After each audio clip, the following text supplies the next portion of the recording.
With the second Fighter's Pass almost complete and E3 right around the corner, there's plenty of speculation about who could be added to Smash next. So far, every character to come to Smash has originated from a video game. However, it's fun to speculate what possible characters from other forms of media could be like. With its recent resurgence in popularity due to its release on Netflix, Avatar: The Last Airbender has recaptured the eyes and hearts of many fans, along with attracting new ones. So today, I'm going to be showcasing a possible moveset for Avatar Aang if he were to join the Smash Ultimate roster. For his jab, he performs a standard 1-2-3 punch-punch kick.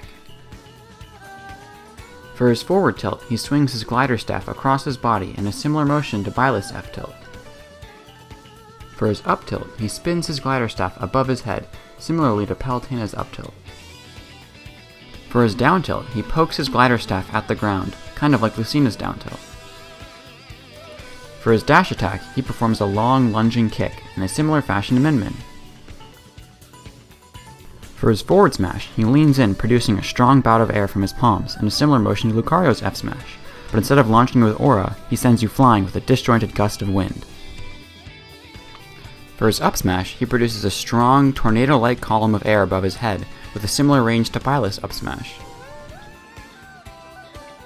For his down smash, he produces two strong blasts of air on either side of his body, in a similar style to his forward smash, however trading off some power for some extra added coverage.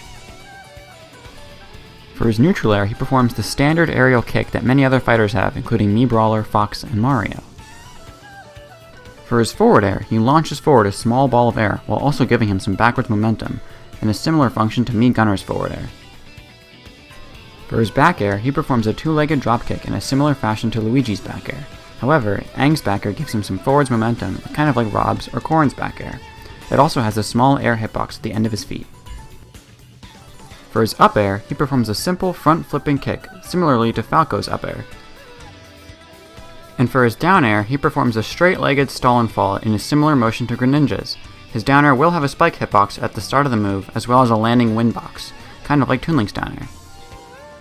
And with all of his normals out of the way, we're going to be moving on to his special moves, and what better way to represent his 4 special moves than with the 4 elements of the Avatar.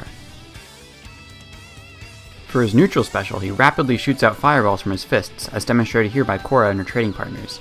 You're able to shoot 1 or 2 fireballs depending on the amount of times the B button is pressed. For his side special, he performs a water whip, generating a long string of water to slap his opponents with from long range, as demonstrated here by Aang and Katara.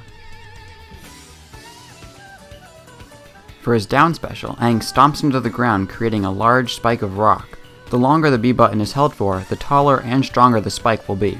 However, this move cannot be used in the air.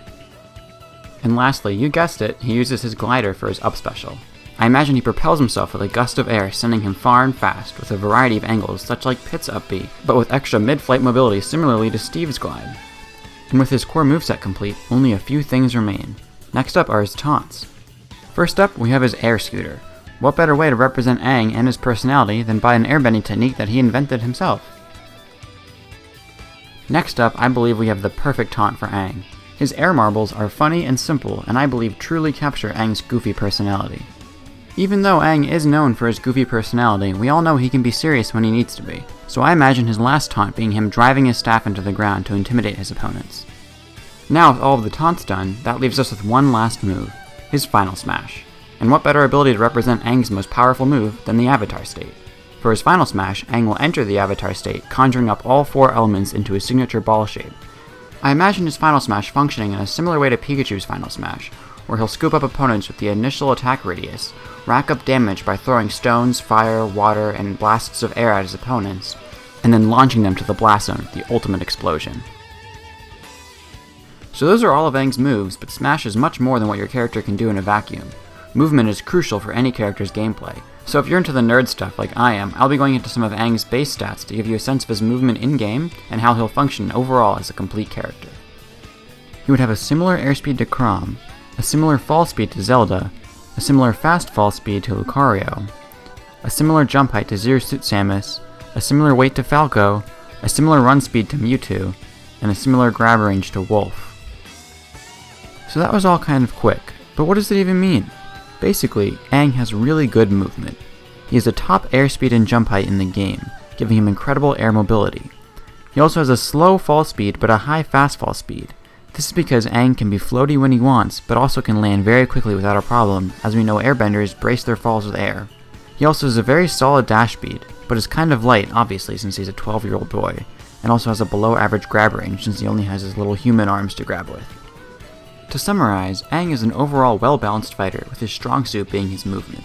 His tilts and aerials are weak but quick, making them good in neutral. His smash attacks are also fairly strong, allowing him to take some early stocks. Also, his unique set of special moves allows him to approach from a distance, or zone out his opponent if he needs to. The world of Avatar is so diverse and full of many unique bending techniques and fighting styles, so it's certain I did not cover some of them. So please, let me know in the comments if you have any suggestions on what you would do differently with Aang's moveset. I'd love to hear your feedback. Also, a special thanks to my girlfriend for providing me with the sketches for Aang's moveset. She did such a great job, and there'll be a link to her Instagram in the description below. And with that, thank you guys for watching, and I'll see you guys next time.